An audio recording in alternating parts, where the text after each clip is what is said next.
જય શ્રી કૃષ્ણ બધાને। આજે હું રગડા પેટીસ લઈને આવી છું। રગડા પેટીસ માટે મેં 200 ગ્રામ વટાણા અને 250 ગ્રામ બટાકા લીધા છે।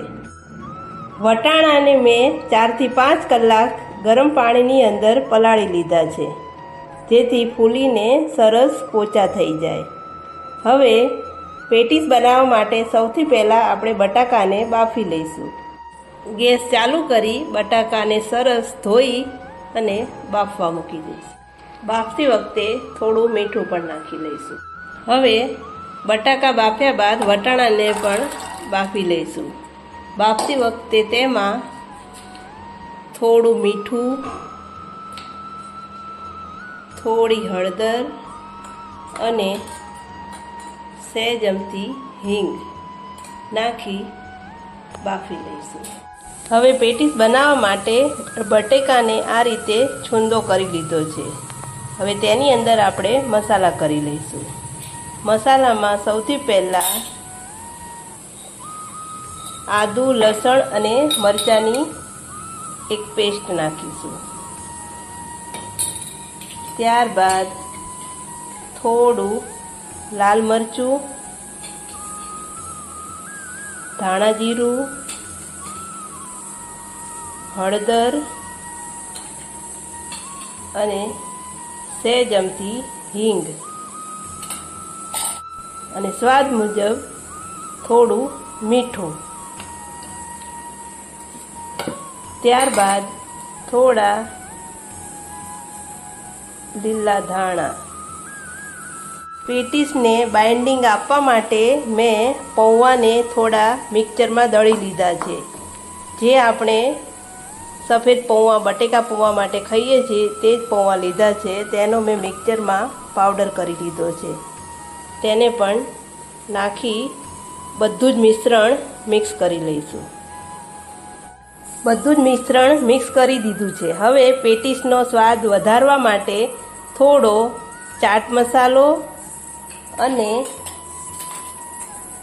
થોડો ગરમ મસાલો બંને નાખી ફરીથી આ મિશ્રણને એક સરસ પેસ્ટ તૈયાર કરી નાખીશું। હવે આ રીતે તેલવાળો થોડો હાથ કરી પેટીસનો શેપ આપી લઈશું।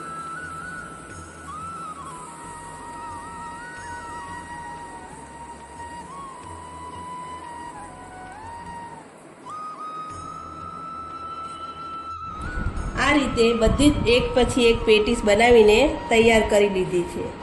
હવે તેને સેલો ફ્રાય કરી લઈશું। હવે એક પેનમાં થોડું તેલ લઈ આ રીતે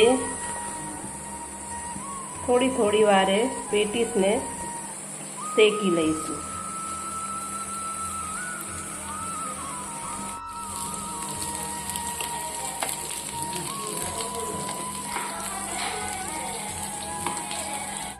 આ રીતે લાઇટ બ્રાઉન કલરની થાય પછી પેટીસને કાઢી લઈશું। આ રીતે બધી જ પેટીસને સેલો ફ્રાય કરી કાઢી લઈશું।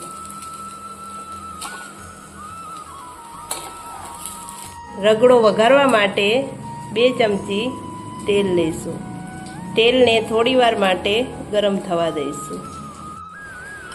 તેલ ગરમ થાય એટલે તેમાં થોડું જીરું, ત્યારબાદ આદુ લસણની પેસ્ટ નાખી તેને સાંતળી દઈશું। ત્યારબાદ સહેજ હળદર આપણે રગડામાં પણ નાખી હતી એટલે થોડી જ નાખીશું। સહેજ હિંગ, થોડો ગરમ મસાલો, ધાણા જીરું અને લાલ મરચું નાખી બધું જ બરાબર મિક્સ કરી જે આપણે વટાણા બાફ્યા હતા તે નાખી દઈશું।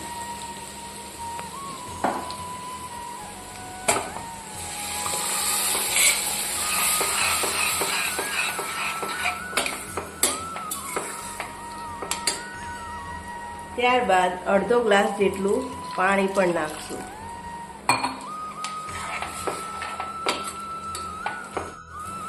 ત્યારબાદ થોડું સ્વાદ અનુસાર મીઠું નાખી સાથે સાથે એક બટાકાને પણ આ રીતે છીણીને નાખીશું, જેથી આપણો રગડો થોડો જાડો અને સરસ ટેસ્ટી લાગે.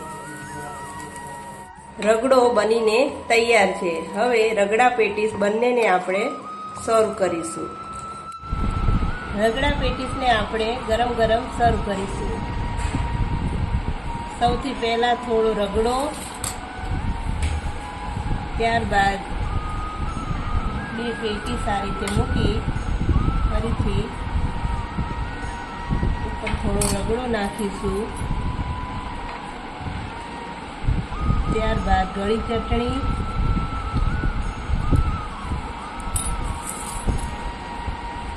લીલી ચટણી, થોડી ડુંગળી અને થોડી કોથમીર નાખી સાથે સાથે સેવ પણ નાખી દઈશું. આપણી રગડા પેટીસ ખાવા માટે બિલકુલ તૈયાર છે. તમને મારી આ રગડા પેટીસની રેસીપી કેવી લાગી કોમેન્ટ બોક્સમાં જરૂરથી જણાવજો. અને મારી ચેનલમાં નવા હોય તો ચેનલને સબસ્ક્રાઈબ કરજો અને ચેનલને લાઈક કરજો અને મારા વિડીયોને પૂરો જોજો. જય શ્રી કૃષ્ણ.